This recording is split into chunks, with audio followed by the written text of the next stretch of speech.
another day, another J Fern's Wife story. Congratulations and best wishes sa aking inaanak, Yuri and Danica. Ninang muna kahapon ang first son kaya hindi masyadong nakapag-update. Alas 3 na nga kami nakauwi kahapon dahil may dinaanan pa kami. Ibinaba nga lang ako dito sa bahay ni J Fern at umalis na ulit si J Fern papuntang Mamburao. Tiningnan ko agad ang mga sisiw at yung iba nga wala ng mga patuka pero hindi pa naman nagsisiyapan. Madami kasing nilagay na patuka si J Fern bago kami umalis ng umaga. Yung mga sisiw sa brooder ay dito namin nilagay sa multipurpose pen dahil sobrang init sa brooder, nagiging halhal sila kapag tanghali. Tubig lang ang nilagay ni J Fern sa mga waterer nila at pinuno na nga ito ni J Fern para hindi sila maubusan ng inumin. Itong mga baby pullets ay meron pa ring patukang konti. Dinamihan na talaga ni J Fern ang patuka bago umalis para hindi sila magkagulo. Ito namang mga alpas, wala nang natirang patuka kaya nilagyan ko ulit. Bago lang siguro naubos ang kanilang patuka dahil yung ibang mga manok na alpas ay nandun sa may ilalim ng kalamansi at nagpapahinga. Mukhang hindi pa nga sila gutom dahil kung gutom yan ay magugulo yan.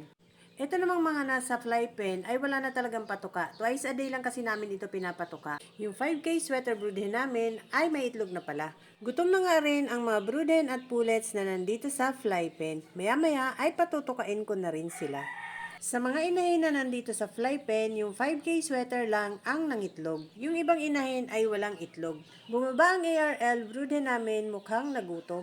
Tiningnan ko yung isa pang ARL broodhen namin na nasa tangkal na limlim. Mukhang naghatch na rin ang kanyang mga itlog. Meron na ring mga sisiw. Yung bumabang ARL broodhen ay meron pang natirang 2 itlog na nililimliman pero hindi na napisa. Mukhang bugok ang itlog.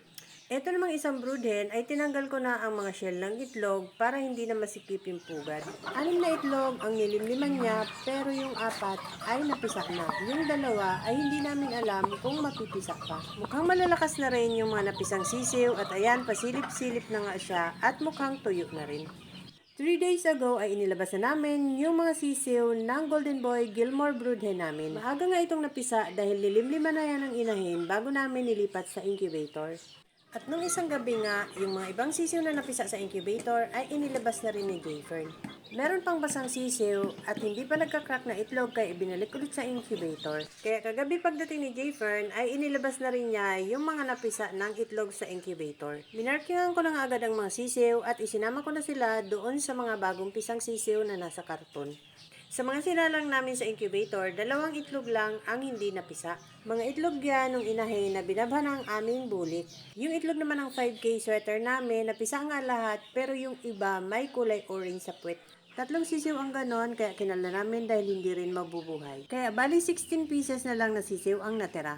Malakas na nga din yung mga sisiw nung isang ARL kaya kinuha na ni J Fern sa pugad. Yung isang ARL na may natirang 2 itlog ay 7 na ang napisa niyang sisiw. Ito namang isang 6 lang ang nilimliman ay 4 ang napisa. Yung 2 itlog ay hindi na napisa. Minarkingan ko na nga agad ang mga sisiw ng ARL at isinama ko na doon sa mga bagong pisang sisiw sa karton. 23 pieces ang nasa karton at pag sinama ko itong 4 ay bali 27 pieces na silang lahat. Nilagay na nga namin sa folding ang mga sisiw na bagong pisa. Malalakas na nga tumuka yung mga ibang sisiw at yung iba naman na bagong sama namin sa kanila ay hindi pa masyadong tumutuka. Kapag nakaisang araw na dyan yung mga bagong sama naming mga sisiw ay tutuka na rin yan lahat. That's all guys. Thank you so much for watching. Please like, share, and follow for more. See you on my next video. Bye!